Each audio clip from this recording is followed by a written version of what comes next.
What is going on, guys? Welcome back to the Ziff coaching channel. Now, I know it's been a long time since we've uploaded videos. Took a little bit of a break from FIFA, but I'm back and hopefully more videos to come in the very near future. Now, today, what I'm going to be doing is I'm going to be answering the question is, how important are custom tactics? Now, a lot of people ask me, when I have coaching sessions with them, like, what do you think of my tactics? Do you think my tactics are okay? And to be honest, a lot of the time, they are okay. And the reason for that is because even balanced custom tactics for the most part are okay. Now, a lot of people also think that they're gonna get the perfect custom tactics from pros.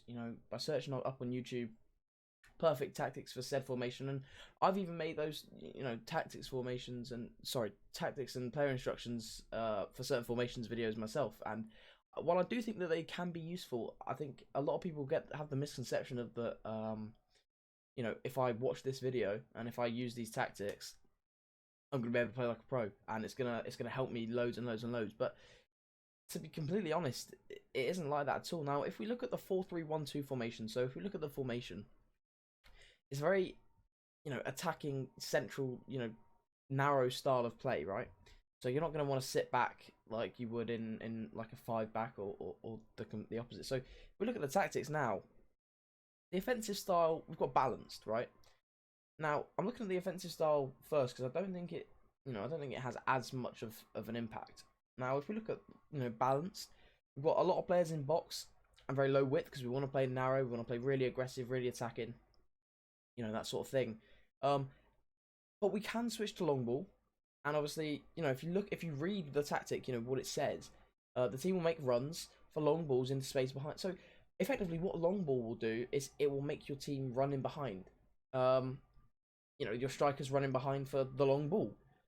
Makes perfect sense. And there we go again. This tactic pushes players forward for a faster build-up. If you lose possession of the ball, you could find yourself open to a counter-attack. So, fast build-up, your players are going to, move up the field much faster. You want to build up fast and, create a goal fast. So, you can use that as well. Now, if you look at the defensive style, we've got press after possession loss.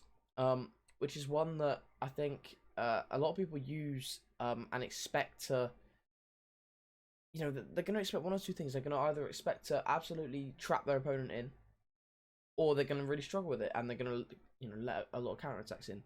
But for me, I think the reason I use press after possession loss with this formation, and don't get me wrong, this isn't a use these tactics and you'll get top 100 video. It's nothing like that at all. I'm trying to explain why custom tactics aren't as actually important as people think that they are. So I use press after possession loss because my intentions are because obviously I chuck players forward, and my intentions are to trap my opponent in. Obviously, yes, I'm going to be susceptible to a counter attack, but that's the risky way that I want to play in this formation. And I could play balanced, and it wouldn't make a great deal of difference. It's just with press after possession loss, it just gives you that ability to sort of trap people in. Constant pressure, obviously, it's going to run your players ragged, that sort of thing. Drop back, your team's going to drop back. I don't think it's overly useful this year, although actually post-patch, since the step overs are nerfed and a lot of skill moves are very difficult to, break people down with, maybe drop back will be the meta. I don't know. But then you've got balance, and obviously, here's the thing. A lot of people like to experiment with these different defensive styles, different offensive styles, and to be honest, if we're talking about the numbers here, the numbers aren't greatly important in my opinion. Obviously, they'll have a bit of an effect. In terms of depth, I don't think it has a huge effect like people think it might. Obviously, with drop back, that's a bit different. But in terms of players in box, obviously, it's going to shut players forward. Corners and free kicks, you don't really want any more than 3 because it just chucks too many players forwards, and then you're obviously open to a counter attack. And width again is one that sort of it's different as the game goes on, sort of very situational. So in terms of the numbers, I don't think it has actually a great effect. I think the most important thing is what you're doing in the game. And as I say, you're not going to become a much better player. You're not going to get much better results just by going onto YouTube and finding these pro tactics. And while some people think that you will, you just won't. It's often not a lot to do with the tactics at all. And that's why, for the most part, people only really touch press after possession loss and balanced defensive style, because they're the only two ones that are sort of viable options. And obviously they both have their pros and cons, but in terms of the offensive style, you can go for one of 3. I would say long ball, fast build up, I wouldn't even touch possession, and balance.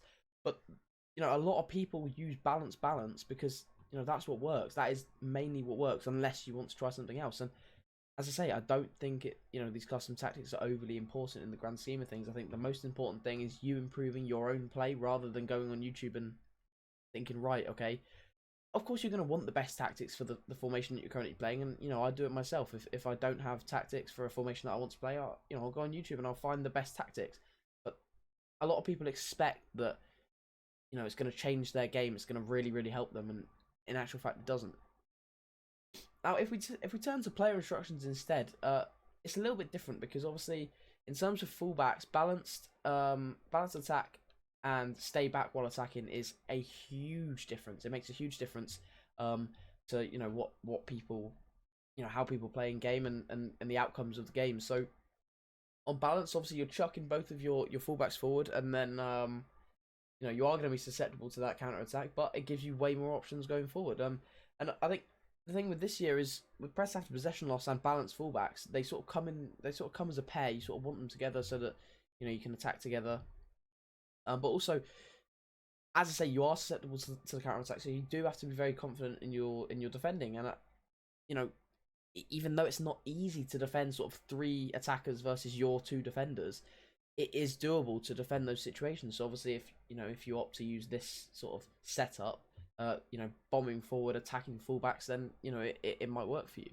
But I definitely think that on the fullbacks, especially, the player instructions in terms of attacking runs, as it says there, is quite important. Now, in terms of get forward on one of your centre mids, I think, to be honest, for me, I think that doesn't really make too much of a difference. That it's sort of Rashford in this formation and Bruno Fernandes both sort of get forward with each other almost. So I think that makes a huge difference. I think one thing that is important though is stay back while attacking on Renato. Obviously he will push forward, but at the same time he does sort of hold back a little bit more than the other two, so it makes a little bit of a difference. But I think a very important thing is the defensive position. Now that is quite important in my opinion. I think cover wing on the wide ones, obviously because I'm playing very narrow, cover wing means that I can, they'll sort of drift out wide even though I am playing narrow. So they'll mainly play narrow, but then they will cover the wings if that's where I'm getting attacked from.